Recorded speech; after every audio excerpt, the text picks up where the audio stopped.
I shouldn't remember the way she looked that day as clearly as I do. People come and go through the shop all the time. Faces blur, voices fade. But hers carved itself into the kind of memory you don't invite in, yet it finds a seat anyway. She'd brought in her car. A faded sedan, nothing special, except for how carefully she parked it, like she wanted to avoid asking too much of the space it occupied.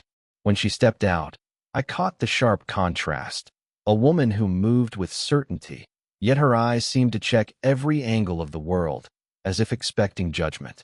She was older than most who walked through the door, mid-40s, maybe. Not the kind of older that apologizes for itself, though. She had that kind of presence that fills the room without raising her voice. Her jacket was the expensive kind but worn in, the leather softened by years. Her hands rested on the counter when she explained what was wrong with the car. Her voice carried steadiness, but underneath it, something like weariness. Left turn signals out.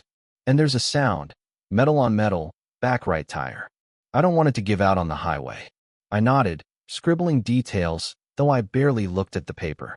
Mostly, I watched how her fingers tapped against the countertop when silence stretched. Not nervous, more like a habit. I'll take a look, I said. My voice came out flatter than I meant. She gave a small smile, polite, then sat down in the waiting area. She didn't pull out her phone. She didn't try to fill the time. She just sat there, legs crossed neatly, gaze slipping now and then to the bay where I worked. It's stupid, but I worked differently knowing she was watching. Slower, more precise. Like I wanted her to see that I took the job seriously, that I wasn't some kid fumbling with wrenches. My hands felt heavier than usual. Half an hour passed. I came back with the update. Pads are worn down on the rear brakes. That's your noise. I can swap them out today if you've got the time. Her eyes met mine then, steady and unreadable. How long? Couple hours. She hesitated, then nodded. I'll wait. That was when the silence settled in between us again. I should have gone straight back to work, but instead I lingered, too long. She tilted her head, studying me in that quiet way some people do, as if they're collecting pieces of you without asking. Finally, she said, "It's not fair." The words landed oddly.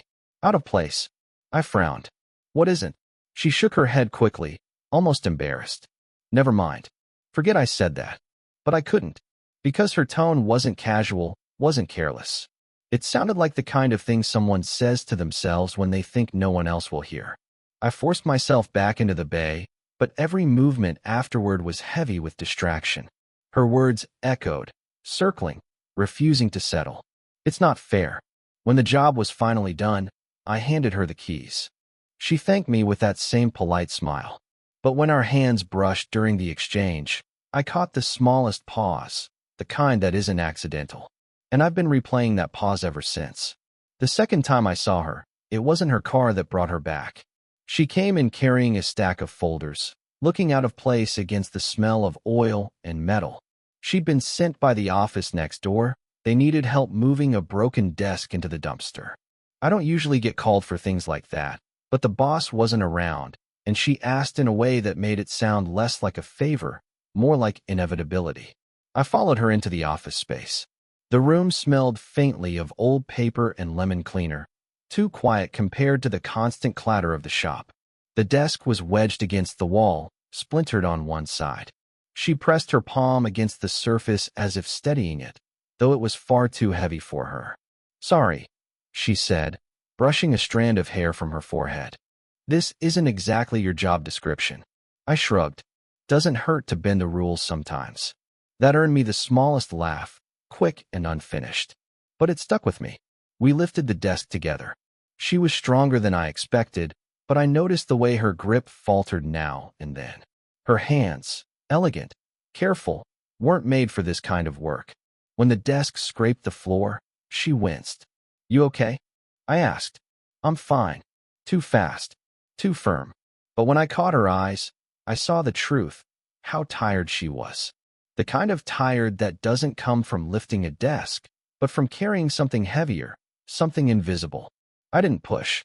I just adjusted my hold so she had less weight to bear. She didn't thank me for it, but her shoulders loosened slightly, and that was enough. By the time we got the desk outside, Both of us were breathing harder than we wanted to admit. She leaned against the wall, brushing sawdust from her jacket sleeve. For a moment, she looked younger, unguarded, caught between exhaustion and relief. "That laugh of yours," I said before I could stop myself. "You don't use it often." Her eyes narrowed, not with anger, but with a kind of startled caution. "You notice too much." Maybe she meant it as a warning. Maybe she wanted me to back off. But all I could think was how unfair it was, that someone like her had learned to ration even her laughter. We stood there, silence filling the gap between us. She crossed her arms, gaze drifting to the parking lot, as if she could will herself back to her own life. I stayed where I was, watching the way the late afternoon light caught the faint lines near her eyes, lines that made her look not older, but real. I didn't touch her. I didn't say anything else. But as she turned to leave, she paused, just long enough to glance back at me. And in that glance, quick, uncertain, I felt the pull again, the kind of energy you're not supposed to name out loud. It was late. The rain had started before sundown, light at first, then heavy enough to rattle the garage doors. Most of the crew had cleared out by then. I stayed behind, finishing paperwork I didn't need to finish. If I'm honest, I stayed because I knew she was still in the office next door. When the storm cut the power for a few seconds, I heard her voice through the thin wall. A soft "damn it," muffled but sharp. I found myself knocking before I thought twice. She was sitting at her desk, papers spread out like they'd been scattered by wind. The lamp on her desk buzzed, flickering with the outage. She looked up at me with that guarded expression, as if I'd caught her off balance. "Everything okay?" I asked. "It's fine. Just lost a file I was working on." She tried to sound casual, but her shoulders stayed tense. I stepped in, closing the door behind me without realizing how small the office would feel with both of us in it. The air was warm, tinged with coffee gone cold. For a while, we talked about nothing. I helped her stack the papers, and she told me half a story about her old boss before trailing off. Our hands brushed once, then again, and neither of us moved them too quickly. Silence stretched. She tapped her pen against the desk, eyes on the storm outside. "You're too young to be stuck here this late," she said finally. "I don't mind." Her laugh was quiet, not the kind meant to be shared. "You should." I almost asked her what she meant. Instead, I leaned against the desk, closer than I should have been. She didn't move away. I could smell her perfume, faint under the scent of paper and rain. "Do you ever?" I started, then stopped. My throat went dry. She turned to me, waiting. Her eyes, steady, expectant, pulled something out of me I wasn't ready to give. But before I could finish, her phone lit up on the desk. A name flashed across the screen. I didn't recognize it, but the way she reached for the phone, too quickly, too sharp, told me enough. She let it ring. Didn't answer. Just pressed the screen dark again and stared at the wood grain on the desk. "I should go," she said, her voice softer now, almost fragile. I wanted to stop her, to say the words sitting heavy in my chest. But I didn't. She gathered her things, avoiding my eyes. But when she passed me at the door, her sleeve brushed against my arm. A small, fleeting touch, one that shouldn't have meant anything. And yet it left me standing there long after she was gone, wondering if she'd felt it too. It happened on a Tuesday evening, the kind of day that should have been forgettable. The shop was already closed, the lights half off, and she lingered longer than usual. She said she was waiting out traffic, but the truth was neither of us moved toward leaving. I leaned against the counter, pretending to check inventory. She stood a few feet away, arms crossed, gaze fixed on nothing. The silence between us grew heavy, not the easy kind, but the kind that asked questions neither of us wanted to voice. Finally, she broke it. "What are we doing?" Her voice was low, almost swallowed by the hum of the vending machine. Still, it cut sharper than anything else she could have said. I straightened, though I didn't move closer. "What do you mean?" She gave a small, tired laugh, shaking her head. "Don't play dumb. You linger. I linger. We linger. And every time I leave, I tell myself I won't do this again. Then here I am." Her words weren't angry. They sounded like confession, like she was more frustrated with herself than with me. I swallowed, searching for something solid to hold on to. "Maybe we're just keeping each other company. She looked at me then, really looked. A long stare that pinned me to the floor. That's not what this is, and you know it. The air tightened. My chest felt too small for my lungs. I wanted to deny it, to give her the out she was trying to hand me, but I couldn't. Not when her eyes flickered the way they did, like someone standing on a cliff, debating whether to jump or step back. I whispered, "Then what is it?" Her lips parted, but no answer came. Only silence, long and raw, filled the space between us. She rubbed her hand across her forehead, as if trying to wipe the thought away.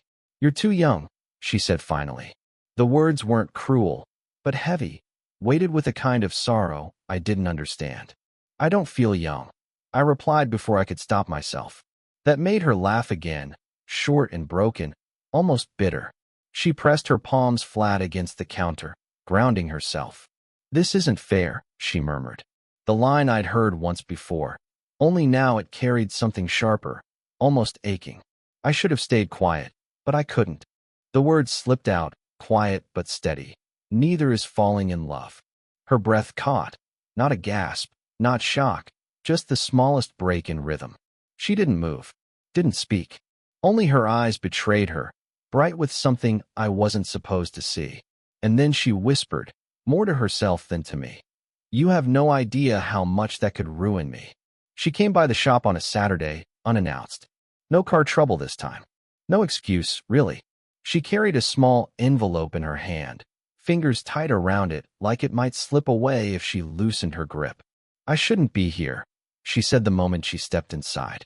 I wiped my hands on a rag, trying to ignore the way my pulse picked up. "But you are." That earned me a look, half warning, half something else. She placed the envelope on the counter between us, but didn't push it toward me. For a moment, she just stared at it, lips pressed together.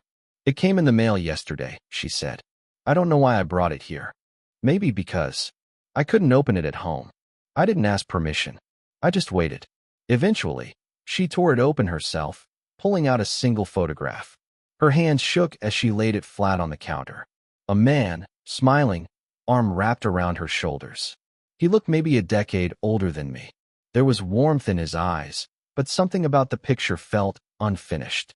"My husband," she said softly. "Ex-husband, technically. He died 3 years ago. Car accident." Her voice was calm, almost too calm, but her knuckles whitened where they pressed against the countertop. I didn't speak. Words felt like trespass. She tapped the corner of the photo, not looking at me. "You remind me of him. Not the way you look, God, no. Just the way you wait before you answer, the way you listen. He used to do that." Her throat tightened. She stopped. The shop felt impossibly still. The ticking of the clock on the wall was louder than it had ever been. Finally, I managed. "And that's a good thing?" She gave a broken laugh. "It's unbearable." Her eyes lifted then, meeting mine with a rawness she usually kept buried. There was no guard, no distance, just grief, tangled with something she didn't want to name. I wanted to reach out, to cover her hand with mine, but I didn't. Instead, I said the only thing I could. "I'm not him." "I know." Her whisper cracked, but she didn't look away. And that might be why I can't stop coming back. The silence that followed wasn't empty. It was thick, almost sacred, like we were both standing at the edge of something we couldn't step away from anymore. And in that silence, she finally let the photo slip from her fingers. It lay there on the counter, between us, but neither of us touched it again. It was nearly midnight when she showed up again. The streetlights outside the shop had that washed-out yellow glow, the rain having stopped hours earlier, but leaving the pavement slick and reflective. I didn't ask why she was here. By now, I knew the answer. Neither of us could stay away. She leaned against the counter, the envelope from last week still tucked in her coat pocket. She didn't speak at first. We simply stood there, the hum of the shop's old fridge and the faint creak of the building doing more than any words could. I wiped my hands on a rag, a habit I didn't need anymore, and finally said, "You've been quiet." She glanced at me, a corner of her mouth lifting in the smallest, tired smile. "I've been thinking," she said. "About all of it." I nodded. "Me too." And in that quiet, something shifted. No one spoke of love. Not yet. but the air between us thinned in a way that made breathing different. Familiar, but charged. Her eyes lingered on mine longer than necessary, and I realized she wasn't calculating or wary. She was present. She was here. We moved to the small office couch against the wall. Neither of us said it aloud, but we both knew sitting together like this was an agreement, a silent truce with reality, with desire, with everything we'd held back. Her hand brushed mine when she adjusted her jacket, just a fleeting touch. My heart jumped, though I kept my posture steady. She noticed, too, because her fingers lingered a fraction longer, just enough to acknowledge it without breaking the fragile balance. For a while, we didn't speak. Just the occasional sigh, the shuffle of our feet, the sound of our breathing filling the space. She rested her forehead lightly against the couch arm, eyes closing briefly. I let her stay there. "You're different," she murmured finally, not looking at me, "than anyone I've met in a long time." I didn't reply, because there was no need. She already knew. And then she leaned her head just slightly toward me. Not enough to press it against mine, not enough to cross a line, but enough that I felt her warmth, enough that I understood. Whatever this was, it was no longer tentative. We stayed that way, shoulders almost touching, hands brushing occasionally, in a quiet, mutual understanding that neither of us needed to label. The world outside could wait. When she finally rose, she didn't apologize. She didn't say anything. But she left her coat draped over the back of the couch, a small claim on the space we now shared. I touched it lightly, then looked up to see her watching me with that same quiet certainty she always carried. And in that simple, wordless exchange, I realized it was inevitable. We couldn't undo it. We wouldn't try. I exhaled slowly, letting the moment settle like dust in sunlight, and for the first time, I didn't feel the weight of holding back. It's been months since that night in the shop, but sometimes I still see her in the quiet corners of the world, her laugh in a crowded cafe, the tilt of her head when she's reading, the way she brushes her hair behind her ear like she's rehearsing for someone she's never met. We've settled into something that feels both fragile and unshakable. Not romance in the storybook sense, no grand declarations, no dramatic gestures, but a rhythm that belongs to us alone. She moves through her days with her usual grace, still carrying the weight of past regrets, but lighter somehow. And I've learned patience, restraint, and how to notice the smallest details. A twitch of her lip, the way her hands linger on a cup before picking it up, the way she lets her gaze rest on me without asking permission. Love, I've realized, isn't always loud. Sometimes it's the space left behind when someone finally trusts you with their silence. Sometimes it's in the shared coffee in the morning, the unspoken acknowledgement that someone sees you, really sees you, without needing to fix anything. She's changed me in ways I hadn't expected. The way I breathe when she's near, the way I pause before speaking, not because I'm unsure of what to say, but because I want my words to matter, even in the smallest moments. I've stopped chasing certainty, stopped trying to script what's impossible to script. I've learned that presence, simply being there, is a form of devotion I hadn't known existed.